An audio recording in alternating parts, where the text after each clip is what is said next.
একজনের চাকরি চলে গেছে, ব্যাংকার। যেদিন চাকরি গেছে সেদিন বিয়ে হওয়ার কথা। বউয়ের জন্য সব শাড়ি কিনে ফেলেছে।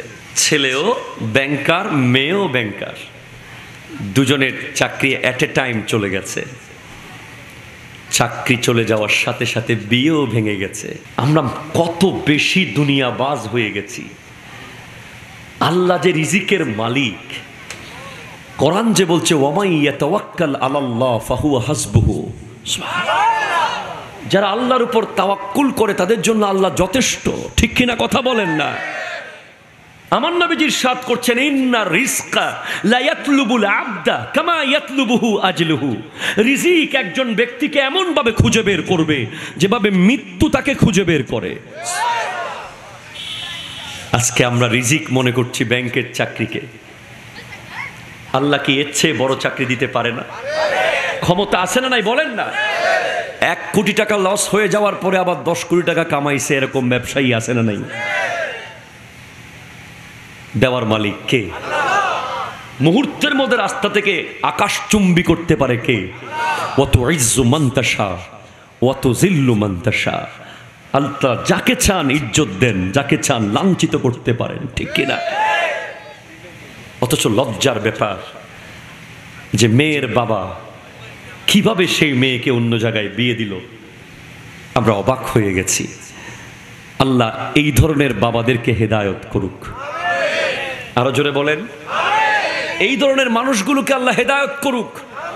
আপনারা খাগড়াছড়ির মানুষ, আপনাদেরকে মহাব্বত করি কারণ আপনারা অনেক কঠিন কঠিন পরিস্থিতি ফেস করেন। ঠিক কিনা বলেন না? রিসেন্টলি খাগড়াছড়িতে বন্যা হয়েছে।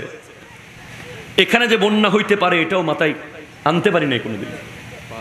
আমরা ফুল টাইম সময় দিয়েছি আমার ফাউন্ডেশন ফেনীতে, নোয়াখালীতে, কুমিল্লাতে, লাকসামে। খাগড়াছড়িতে আসতে পারি নাই, কিন্তু মোহাব্বত ছিল, টেনশন ছিল। আপনারা যোদ্ধা। মেয়ের বিয়ে দেওয়ার সময় টাকা দেখে বিয়ে দেবেন না, আল্লাহর ভয় দেখে বিয়ে দেবেন। মসজিদের পাত্র খুঁজতে যাবেন, ব্যাংকে না। ঠিক কিনা জোরে বলেন না? আর ছেলের জন্য যারা বউ ঠিক করবেন, মেয়ে ঠিক করবেন, একটু মেয়ের বাবা আর মা দেখে,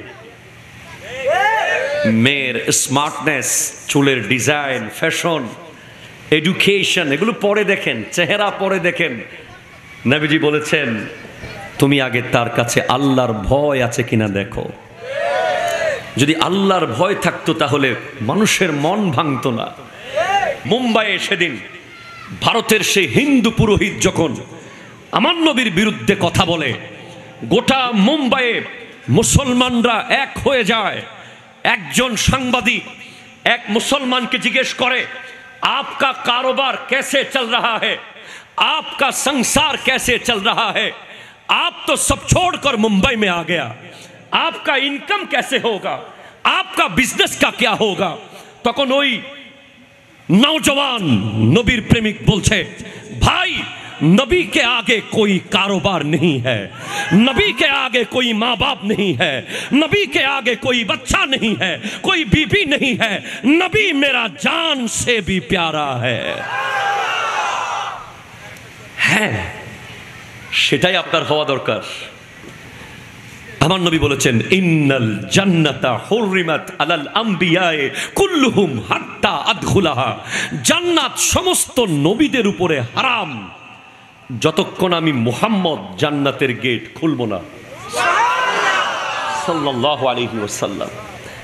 অনেকে আমাদেরকে বলে খালি নবী নবী নবী নবী কেন করেন? নবী নবী কেন করি শুনেন। নবীজি ইরশাদ করছেন যতক্ষণ আমি জান্নাতের গেট খুলব না, মানে আমি ঢুকবো না, পৃথিবীর কোন নবীর জন্য জান্নাতে ঢোকার অনুমতি থাকবে না।